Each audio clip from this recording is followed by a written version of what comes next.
सभी भारत की माताओं को मेरा प्यार भरा राधे राधे।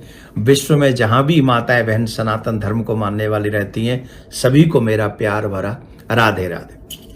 आज हम चर्चा करेंगे वट सावित्री व्रत की पूजा की।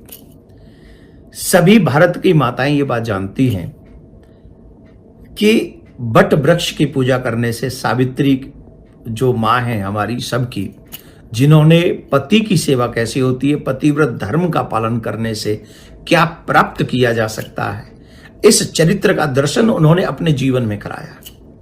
अगर हमारे मन में सत्यता हो, हमारे मन में निष्ठा हो, तो हम क्या नहीं प्राप्त कर सकते। हम लोग अपना जीवन ही बदल सकते हैं।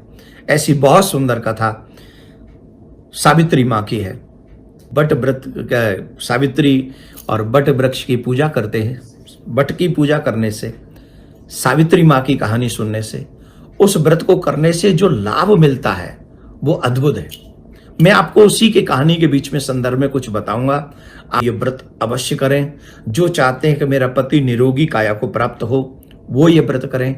जो निसंतान लोग हैं, जिन्हें गृहस्थ आश्रम में जाने के बाद भी अभी तक संतान की प्राप्ति नहीं हुई है, वो भी इस व्रत का महत्व क्या है, इसकी वट की पूजा करें, वट वृक्ष की पूजा करें। आप जानते हैं उसकी जो जड़ें होती हैं वो बहुत विशाल होती हैं, वो फैलता ही चला जाता है। जो वट वृक्ष की पूजा करते हैं वो हमेशा ऐसे ही वट वृक्ष की जड़ों की तरह उनका परिवार, उनका वंश फैलता ही चला जाता है। इसलिए हमें वट वृक्ष की पूजा उस दिन करनी चाहिए। और उसी में एक कथा आती है सावित्री माँ की, सत्यवान सावित्री की। आप सब कथा जानते हैं। सावित्री एक राजकुमारी थी, एक राजा की पुत्री थी।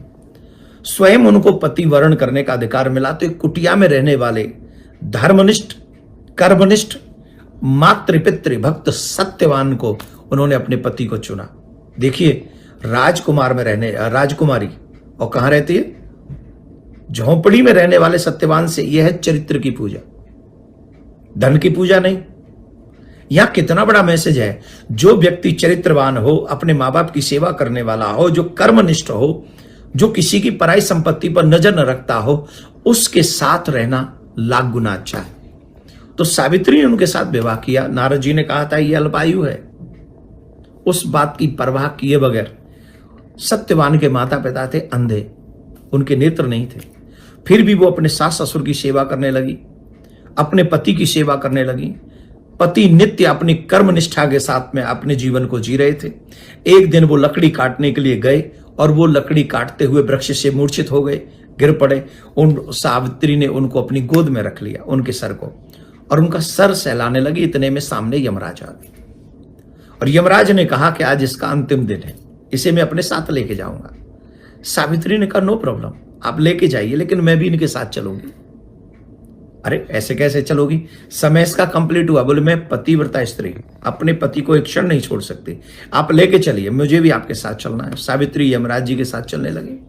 कुछ देर गई तो यमराज कहे भाई देखो, हम तुमसे ऐसा नहीं चाहते, ये नियम के विरुद्ध है, तो हमसे कोई वरदान मांग लो। बोले ठीक है, मेरे बूढ़े सास ससुर के नेत्र आ जाएं। बोले ये मस्त। यमराज फिर आगे चलने लगे।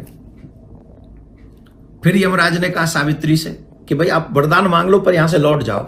बोले वरदान देना है तो मेरे सास ससुर का जो खोया हुआ राज्य है वो वापस मिल जाए। बोले ये मस्त। यमराज फिर आगे चलने लगे, सावित्री फिर पीछे चलने लगी।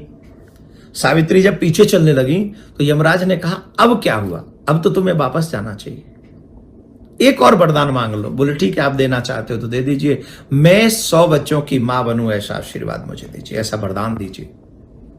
यमराज थोड़े ऐसे ने थोड़े से क्रोध से में आ जाते हैं, थोड़ा झुंझलाहट हो गई थी कि पीछा ही नहीं छोड़ रही है। तो ए मस्त, बिना सोचे समझे कह दिया ए मस्त।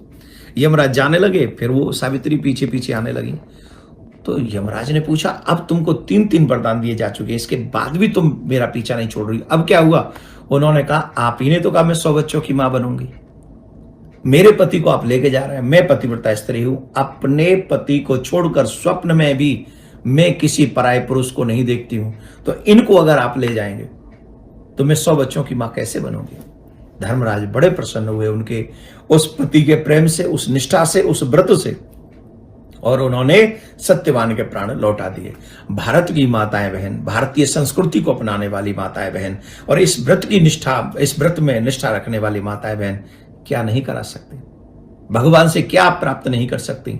आप सब कुछ प्राप्त कर लेते, लेकिन अगर हमारे उस व्रत में सच्ची निष्ठा हो तो आप सभी माता बहनों को ये कहानी सुननी चाहिए और ये व्रत करना चाहिए। आप सबके घर में प्रसन्नता रहे, प्रिया कांजू आपको मंगल प्रदान करे। कथा को सुन ले, इस कहानी को सुन ले और ज्यादा से ज्यादा सुहागिन माता बहनों को इस व्रत को करने के लिए प्रेरित करें। राधे राधे।